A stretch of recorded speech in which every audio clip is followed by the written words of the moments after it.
Hi everyone. Good evening. कैसे हैं आप लोग? तो चलिए आज मैं आप लोगों के सामने करंट अकाउंट के बारे में डिस्कस करना चाहता हूं और एक ब्रीफ आइडिया देना चाहता हूं 2-3 मिनट के अंदर कि करंट अकाउंट एक्चुअल में होता क्या है, किन के लिए ये सही है, किन को खुलवाना चाहिए, कितने तरीके के करंट अकाउंट्स होते हैं और क्या क्या डॉक्यूमेंट चाहिए होते हैं। ठीक है, तो मैं बहुत ब्रीफली बात करने वाला हूँ, पूरा डिटेल में बात नहीं करूँगा मैं। ठीक है, आप गूगल वगैरह पे जाके पढ़ सकते हैं अगर आपको डिटेल जानकारी चाहिए, बट आपको जितना जानना चाहिए मैं उतना आज इस वीडियो में बता दे रहा हूँ। तो शुरू करते हैं हम लोग। जैसे हम लोग सेविंग अकाउंट खुलवाते हैं ना, वैसा ही अपना ये करंट अकाउंट भी होता है। तो जब आप सेविंग अकाउंट खुलवाते हैं तो ये सेविंग अकाउंट वो हर बंदा खुलवाता है जो पैसे की बचत करता हो।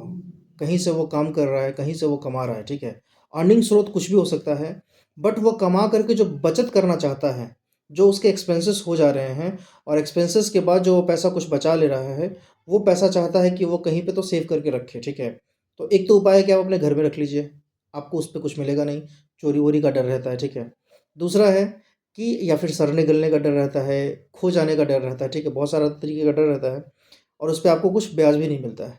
लेकिन अगर आप उसी पैसे को है ना, अगर आप बैंक में जमा करना चाहते हैं तो आपको सेविंग अकाउंट खुलवाना होगा, जिसको हिंदी में बोलते हैं बचत खाता। ठीक है, और इस पे आपको 2-2.5% 3% ये वेरी करता है, बैंक टू बैंक आपको वो इंटरेस्ट देते हैं। ठीक है,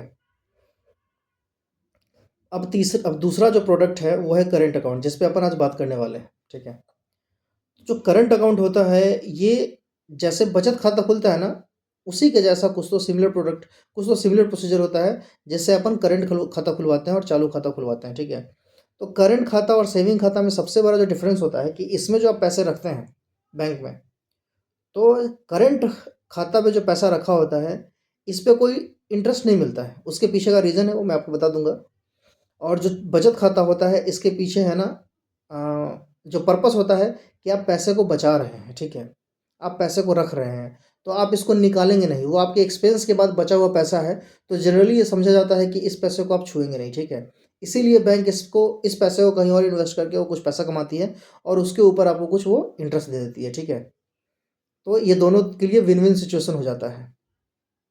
करंट अकाउंट में क्या होता है कि ये जो करंट अकाउंट खाता खुलता है ये उनके लिए होता है जो लोग बिजनेसमैन हैं, जो लोग किसी भी प्रकार का है ना कोई भी बिजनेस करते हैं, ये उनके लिए है करंट अकाउंट। ठीक है, अब ये जो करंट अकाउंट है ये जो बिजनेसमैन है, ठीक है, अब इनको करंट अकाउंट खुलवाने की आवश्यकता क्यों पड़ती है? क्योंकि इनको है ना अपना माल कहीं से मंगवाना होता है। ठीक है, या अपना माल कहीं पहुंचाना होता है। ठीक है, तो इनको फाइनेंशियल ट्रांजैक्शन की ज़रूरत पड़ती है। फॉर एग्ज़ाम्पल अगर आपको सामान मंगवाना है अपने दुकान के लिए, तो आपको किसी को तो ऑर्डर देना पड़ेगा, तभी वो आपको सामान भेजेगा उधर से, है ना? तो अब आपको उसको पैसा देना पड़ेगा, तो वो पैसा आप कैसे दे सकते हैं? तो बैंक है ना वहाँ पे एक माध्यम के तौर पे काम करती है।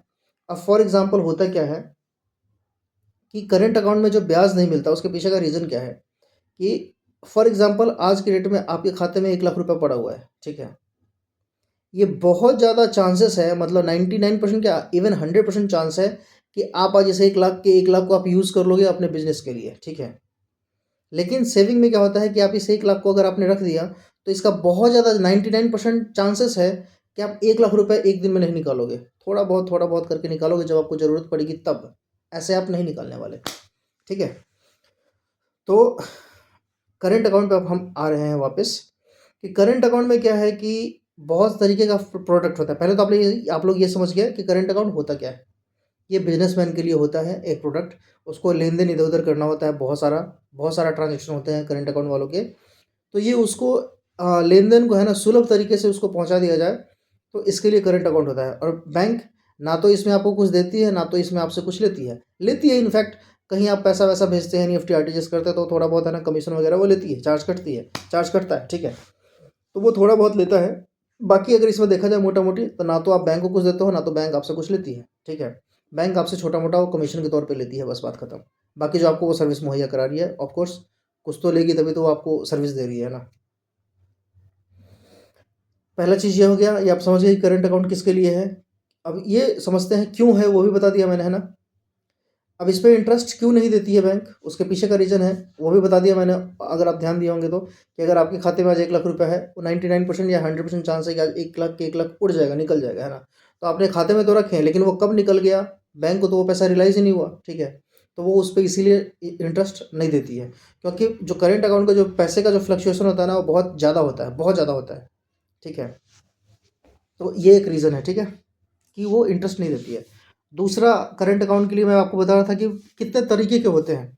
तो करंट अकाउंट बहुत तरीके के होते हैं। फॉर एग्ज़ाम्पल, एक होता है प्रोप्राइटरशिप, जिसमें सिर्फ़ एक सोल प्रोप्राइटर होता है। प्रोप्राइटर मतलब कि उसका मालिक कह लीजिए, सिंपल समझने के लिए, ठीक है? दूसरा होता है पार्टनरशिप में, कि आप कोई बिज़नेस है ना पार्टनरशिप में कर रहे हैं, तो उसको बोलते हैं पार्टनरशिप अकाउंट, ठीक है? उसमें डीड वगैरह चाहिए होता है ना, तो वो एक अलग टॉपिक है, उस पे भी मैं कभी बना दूँगा अगर आप लोग बोलेंगे तो। तीसरे तरीके का होता है कंपनी लिमिटेड। चौथे तरीके का होता है लिमिटेड लायबिलिटी पार्टनरशिप, ठीक है? पाँचवें तरीके का होता है एचयूएफ। ये एचयूएफ सेविंग भी होता है और करंट भी होता है, ये दोनों होता है, ठीक है? ये कस्टमर के ऊपर है कि वो क्या खुलवाना चाह रहा है। वो चाहेगा सेविंग खुलवाना तो सेविंग खुल जाएगा, चाहेगा करंट अकाउंट खुलवाना तो करंट अकाउंट खुल जाएगा एचयूएफ में, ठीक है? हिंदू अनडिवाइडेड फैमिली, है ना? तो ऐसे बहुत सारे करंट अकाउंट के प्रोडक्ट्स होते हैं, ठीक है? आज मैं आप लोगों को है ना सिर्फ 2 प्रोडक्ट के बारे में बता देता हूँ कि जिसमें डॉक्यूमेंट क्या-क्या चाहिए। पहला आपको मैं प्रोप्राइटरशिप वाले में बताता हूँ, जिसमें मैक्सिमम लोगों का बिजनेस का पर्पस सॉल्व हो जाता है, ठीक है? जो छोटे और medium small industries small scale की जो होते हैं, उनका सॉल्व हो जाता है पर्पस उसका प्रोप्राइटरशिप में, ठीक है? जिसमें सिर्फ एक मालिक होता है। अब उसमें क्या होता है, आधार का उसमें डॉक्यूमेंट में क्या क्या चाहिए होता है बैंक को, अगर आप करंट अकाउंट खुलवाना जाना चाहते हैं, आधार कार्ड चाहिए आपका, पैन कार्ड चाहिए आपका, ठीक है? और फर्म का डॉक्यूमेंट चाहिए। फर्म यानी कि आपका जो बिजनेस है उसको हम लोग फर्म बोलते हैं, फर्म। उसका डॉक्यूमेंट चाहिए, ठीक है? तो फर्म का डॉक्यूमेंट क्या-क्या होता है? फर्म का डॉक्यूमेंट जीएसटी होता है, उद्यम रजिस्ट्रेशन होता है, संस्था आधार होता है, बीआरएन होता है, ठीक है?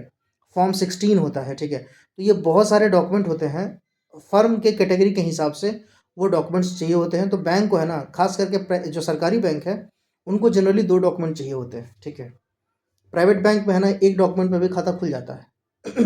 लेकिन सरकारी बैंक में जनरली ये लोग 2 डॉक्यूमेंट माँगते हैं, ख़ास करके एसबीआई में 2 डॉक्यूमेंट माँगते हैं।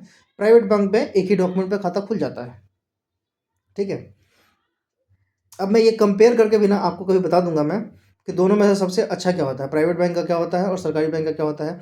दोनों के अपने फ़ायदे और अपने नुकसान हैं, ठीक है? नुकसान तो मैं क्या बोलूँ, मतलब अगर मैं आप फ़ायदे को अगर कंपेयर करें ना, तो किसी का फ़ायदा थोड़ा ज़्यादा है, किसी का फ़ायदा थोड़ा कम है, ठीक है? ऑफ कोर्स वो प्रोडक्ट है तो आपके फ़ायदे के लिए ही है ना? नुकसान के लिए तो बिल्कुल भी नहीं है ना? तो उसको आप इग्नोर कीजिए, मेरे मुँह से निकल गया फ्लो टू फ्लो में, ठीक है?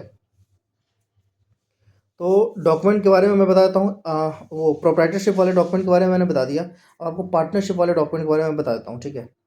पार्टनरशिप का जो फर्म होता है उसमें डॉक्यूमेंट लगता है सबसे पहले पार्टनरशिप डीड, ठीक है? उसके बाद पार्टनरशिप का पैन, आधार पैन तो आपको हर चीज़ में लगेगा, ठीक है? तो आप आधार पैन को तो बाय डिफ़ॉल्ट रख लो कि ये तो लगना ही लगना है। जैसे हम लोग कोई सेंटेंस लिखते हैं ना, तो उसमें हेल्पिंग वर्ब जो होता है वो तो रहेगा ही रहेगा, उसके बिना सेंटेंस बन ही नहीं सकता है। वैसे ही अगर आप करंट अकाउंट खुलवाते हो तो आपका आधार पैन हेल्पिंग वर्ब है, वो तो लगेगा ही लगेगा, ठीक है? तो आधार पैन आपका रहना चाहिए सारे डॉक्यूमेंट में। इसके अलावा क्या चाहिए पार्टनरशिप डीड वाले अकाउंट में? इसके अलावा पार्टनरशिप डीड वाले अकाउंट में चाहिए आपका पार्टनरशिप का डीड, दूसरा पैन, पार्टनरशिप का पैन, ठीक है? आपका पैन नहीं, आपका पैन तो चाहिए ही, फर्म का पैन, पार्टनरशिप का पैन, ठीक है? तीसरा, एक कोई रजिस्ट्रेशन सर्टिफिकेट चाहिए होगा, ठीक है? चाहे वो उद्यम, ये मैं सरकारी के लिए बता रहा हूँ, ठीक है? गवर्नमेंट बैंक जो है उसके लिए मैं बता रहा हूँ। प्राइवेट बैंक में आप इतने पे भी आपका खाता खुल जाएगा, पार्टनरशिप डीड और पैन, आधार कार्ड, पैन कार्ड, 2 फ़ोटो, इस पे आपका खाता खुल जाएगा प्राइवेट बैंक में। सरकारी बैंक में आपको एक और एडिशनल डॉक्यूमेंट चाहिए होता है, जैसे उद्यम आप ले सकते हैं साथ में, जीएसटी ले सकते हैं साथ में, संस्था ले सकते हैं साथ में, ठीक है? उसका कॉन्स्टिट्यूशन, पार्टनरशिप है अगर वो, तो वो पार्टनरशिप ही होना चाहिए। तो कॉन्स्टिट्यूशन दोनों का सेम होना चाहिए, दोनों डॉक्यूमेंट का, ठीक है?